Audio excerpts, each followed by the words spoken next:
तो कहानी की शुरुआत में हमें रेगिस्तानी इलाका दिखाया जाता है, जहां कुछ लोग डर के भाग रहे हैं क्योंकि उनके पीछे वुल्फ पड़े हैं जिनका लेवल 3 है। और लोग चिल्ला रहे हैं, बचाओ, कोई मदद करो। और बोलते हैं, हम कितने बदकिस्मत हैं, हम तो बस लेवल 1 की रेत के बिच्छुओं से लड़ना चाहते थे, हम लेवल 3 के भेड़ियों से कैसे टकरा गए। तभी एक प्रीस्ट लड़की बोलती है, कैप्टन अब हम क्या करें। तभी कैप्टन बोलती है, थोड़ा और भागो, आगे पेड़ है, हम उन पर चढ़ जाएंगे, ये भेड़िए ऊपर नहीं चढ़ सकते। और मन में सोचती है, अरे बाप रे, रेगिस्तानी भेड़िए स्वभाव से ही खूंखार होते हैं। एक बार जब वे अपने शिकार पर कब्जा कर लेते हैं तो कभी हार नहीं मानते।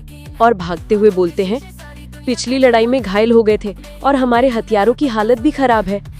तभी उनकी एक मेंबर नीचे गिर जाती है और दोनों उसका नाम चिल्लाते हैं और तभी भेड़िया उस पर हमला कर देता है। लड़की को अपनी मौत दिख रही होती है, लेकिन तभी उस भेड़िए पर हमला होता है और वो साइड में गिर जाता है और मर जाता है। और तभी वहाँ हमारे मेन कैरेक्टर की एंट्री होती है, जिसने हुडी पहनी हुई है। और नीचे पड़ी लड़की सोचती है, क्या इसने मुझे बचाया। और हमारे हीरो का लेवल देखती है तो उसे लेवल 1 दिखाई देता है, जो देखकर थोड़ा चौंक जाती है। और हमने एमसी का फेस दिखाया जाता है और एमसी भेड़ियों के सामने खड़ा हो जाता है और मन में सोचता है, इन लेवल 3 के भेड़ियों की ताकत कुछ खास नहीं है। तभी वुल्फ अटैक करने के लिए आगे बढ़ते हैं और एमसी उनको गजरा मूली के जैसे काट देता है। ये देखकर तीनों लड़कियां चौंक जाती हैं और एमसी एक मस्ट पोज मारता है और लड़की बोलती है, उसने एक नौसिखिए की लोहे की तलवार से लगातार 4 रेगिस्तानी भेड़ियों को मार डाला। तभी एक लड़की बोलती है, ओ माय गॉड, वहां देखो, जहां हमें और भी बहुत सारे भेड़िए दिखाई देते हैं जो इनकी ओर ही बढ़ रहे थे। तब लड़की बोलती है, ये कैसे हो सकता है, ये सारे भेड़िए कहाँ से आ गए। तो दूसरी बोलती है, शायद अपने साथियों के खून की गंध से आए हैं। और लीडर बोलती है, भागो, ये पूरा झुंड है, इनकी ताकत एक गांव को खत्म कर सकती है। और हीरो को बोलती है, रुके क्यों हो, मैं मजाक नहीं कर रही, भागो वरना मर जाओगे। लेकिन एमसी लड़की को बोलता है, अच्छा ऐसा है, और अपने हाथों में मैजिकल कार्ड निकाल लेता है और उसके सामने सिस्टम पैनल पर लिखा होता है, क्या तुम कंकाल योद्धाओं को बुलाना चाहते हो। और एमसी उन कार्ड को आगे थ्रो कर देता है, जहां गिरते ही एक फॉर्मेशन बन जाती है और उस मैस से हड्डियों के सोल्जर बाहर आने लगते हैं जिनका लेवल 3 था और जोर से गुर्राते हैं। ये देख के भेड़िए थोड़े डर जाते हैं पर हार नहीं मानते।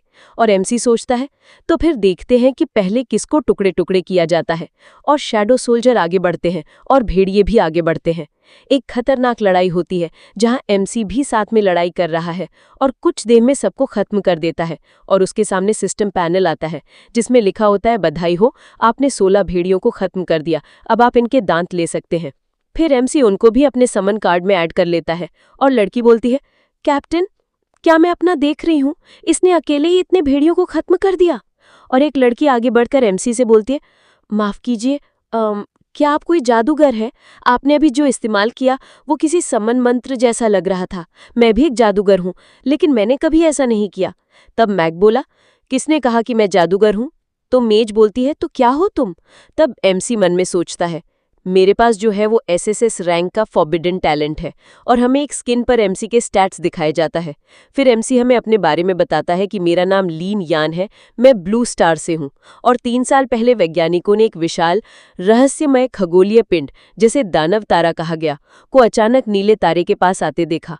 और 3 महीने बाद एक रहस्यमय कंपनी ने इमॉर्टल वर्ल्ड नामक एक रियल गेम जारी किया, जिसमें ब्लू स्टार की तुलना में कहीं अधिक उन्नत तकनीक थी, जिसने दुनिया को चौंका दिया।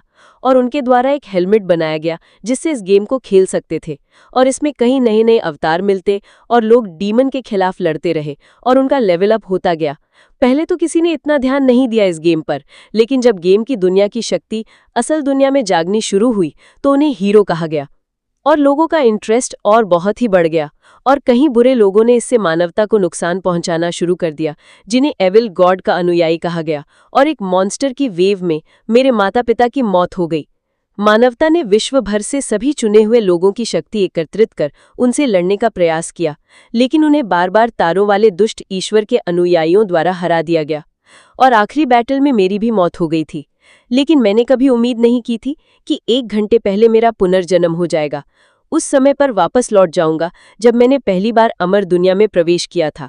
और इस बार सिस्टम ने मुझे एसएसएस रैंक की प्रतिभाओं के साथ एक निषिद्ध वर्ग भी सौंपा। और हीरो ठान लेता है, इस बार मैं अपना लेवल और शक्ति और भी तेजी से बढ़ाऊंगा और अपने परिवार और ब्लू स्टार की रक्षा करूंगा। और वुल्फ को अपने सोल्जर में ऐड करने लग जाता है और सक्सेसफुल भी हो जाता है। और एमसी सोचता है कि इस स्किल से मैं मरे हुए को अपने लिए लड़ने के लिए रख सकता हूँ और इनका लेवल मरने पर जितना होता है उतना ही रहता है, बल्कि समय के साथ लेवल भी बढ़ता है और एक बार खत्म होने पर दोबारा जिंदा कर सकता हूँ। और जहाँ तक मेरी दूसरी प्रतिभा नेदरवर्ल्ड गेट की बात है, इसमें मैं अपने सोल्जर रख सकता हूँ। इसका साइज मेरे लेवल के अनुसार बढ़ता है। और दूसरी बात, जब तक मेरा लेवल बढ़ेगा मेरे पास मृतकों की एक अजेय सेना होगी। तभी लड़की बोलते हैं, तुमने मरे हुओं को जिंदा करके ज़ॉम्बी बना दिया, तुम कौन हो? एमसी बोलता है, मेरे हिसाब से समय बिल्कुल ठीक होगा। तभी उनके सामने एक रेड विंडो शो होती है जिसमें लिखा होता है वुल्फ बॉस आने वाला है। तब एमसी बोलता है, अब समय है बॉस को मारने का। और आसमान में एक क्रैक होता है जो धीरे धीरे बड़ा होता है। ये देखकर दो हंटर डर जाते और भागते हुए एक बोलता है, मैंने सुना है इसका अटैक रेंज 50 मीटर है, जल्दी भागो यहाँ से। और चिल्लाते, कोई मदद करो। और सब फुल स्पीड से भागने लगते हैं। इतने में ही उस बॉस ने बहुत सारे हंटर को मार दिया होता है। ये देखकर एक हंटर आगे बढ़ता है, पर दूसरे उसे रोक लेते हैं कि इसे कोई अकेला नहीं मार सकता, तुम मर जाओगे। और दो हंटर बात करते हैं, ये है वुल्फ बॉस, इसे कौन ही मार सकता है। और तभी एक हंटर बोलता है, देखो वहां एक लड़का है। और एमसी आगे बढ़ता हुआ दिखाई देता है, हाथ में एक कमजोर तलवार लिए हुए। और एक हंटर बोलता है, इससे क्या होगा, तलवार भी टूटी हुई है। तब दूसरा बोलता है, हाँ, डायरवुल्फ लेवल 6 का लॉर्ड क्लास बॉस है, बिना मदद के हम सब मिलकर भी नहीं टिक पाएंगे। और हमें सब राक्षसों के बारे में बताया जाता है कि कौन कितने लेवल और कितना खतरनाक है। और बोला जाता है भले दूसरों के मामले में ये बॉस कमजोर है, लेकिन नए खिलाड़ियों के लिए सीधी मौत है। और फिर हमें मैक और बॉस वुल्फ अपने सामने दिखाई जाते हैं और ये सब कुछ लोग पीछे से देख रहे थे। और एक बोलता है, क्या पागल हो गए हो क्या, जल्दी वापस आओ, तुम सीधे मौत की तरफ जा रहे हो। बॉस जोर की दहाड़ मारता है और एमसी सोचता है कि ये भी इतना खास नहीं है। तभी बॉस अपने मुंह से अटैक करता है और हीरो अपनी स्पीड से बच जाता है, लेकिन फिर वुल्फ अटैक के लिए कूदता है। और एमसी सोचता है, मुझे याद है मेरे पिछले जीवन में इसे मारने के लिए कई सारे लोग एक साथ होकर लड़ते थे और उस ग्रुप लड़ाई में मैंने लगभग अपनी जान गंवा दी थी, लेकिन रीबॉर्न होने और इतनी खूनी लड़ाइयां लड़ने के बाद मैं पहले जैसा नहीं रहा। तब वुल्फ अपने पंजे से वार करता है, लेकिन एमसी बच जाता है और पीछे आ जाता है। और एक हंटर बोलता है, ये बहुत तेज है। ये देखकर वुल्फ अपने बर्सर्क रूप में चला जाता है और खूंखार हो जाता है। और मैक स्माइल करता है और अपने अंडरवर्ल्ड गेट को समन करता है। और गेट को देखकर बॉस मॉन्स्टर भी थोड़ा डर जाता है और मैक बोलता है, जाओ मेरी आर्मी, और अपने डेड आर्मी को आगे भेज देता है। और ये सब देखकर लोग आपस में बात करते हैं, इसके पास ये आर्मी कहाँ से आई और कैसे इसने लेवल 3 के वुल्फ को अपना बनाया। और एमसी और उसकी आर्मी एक साथ आगे बढ़ते हैं। और एमसी सोचता है, अब मैं लेवल 3 पर आ गया हूँ और मैं 30 डेड मॉन्स्टर अपने गेट में रख सकता हूँ। और इस दुनिया के अनुसार जो किसी को समन करता है उसे पहले मारने की प्राथमिकता दी जाती है, तो ये मुझ पर ज्यादा हमला करेगा। और दोनों के बीच बैटल होती है। वुल्फ करते हैं पर वापस आते हैं। इसी बीच मैक बोलता है, अब मेरी बारी, और आगे बढ़ जाता है और सोचता है, मुझे बस अपने समन के ऊपर इसका ध्यान लाना था। और बॉस के पैर पर एक कट मार देता है, जिसकी वजह से बॉस वुल्फ अब मैक के पीछे पड़ जाता है और सोचता है कि जब इसका ध्यान मेरे समन पर होगा और दूर से प्लान बनाने लगता है, तब सारी छोटे वुल्फ उस पर हमला कर रहे होते हैं। तब भी बॉस की HP 3400 होती है। और ये सब देखकर दूसरे बोलते हैं, ये बहुत स्ट्रांग है। और इनके पीछे 3 लोग अपना कुछ अलग प्लान बना रहे थे। और 5 मिनट बाद एमसी अपना जोर का अटैक उस पर कर देता है, जिससे बॉस मॉन्स्टर की HP जल्दी से गिरने लगती है और एक जोर की रॉर करके जमीन पर गिर जाता है। और एमसी उसे पूरा फिनिश करने के लिए आगे बढ़ता है, क्योंकि उसकी अभी 10 HP बाकी थी और आगे देख रहा होता है। तभी उसके पीछे से जो प्लान बना रहे थे वे लोग एमसी पर हमला करते हैं। ये बोलते हैं कि अब ये बॉस का श्रेय हम लेंगे इस लड़के को मार के, क्योंकि ये अभी कमजोर है। और एमसी को बोलते हैं, बच के। तभी एमसी पीछे देखता है और एक ही बार में सबको उड़ा देता है, यानी जान से मार देता है। तब लोग बात करते हैं कि इसने इतनी जल्दी लेवल 3 के चोरों को मार दिया। और मैक के पीछे वो मॉन्स्टर फिर से खड़ा हो जाता है, लेकिन इस बार एमसी एक बार करके उसे पूरा खत्म कर देता है और वो जान में चला जाता है। तो नोटिफिकेशन आता है, आपने बॉस मॉन्स्टर को मार दिया है। और एमसी को रिवॉर्ड में एक्सपीरियंस और एक सोल जेम मिलता है। और मैक सोचता है कि देखते हैं बॉस से क्या क्या मिलेगा मुझे।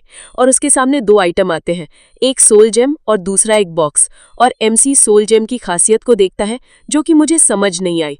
और फिर हमें एमसी इस दुनिया के हथियारों के ग्रेड और पावर के बारे में बताता है कि ये लो से हाई और कॉमन, एपिक, लेजेंडरी और मिथिक ग्रेड के होते हैं। और ज्यादातर नए खिलाड़ी कॉमन इक्विपमेंट का ही इस्तेमाल करते हैं।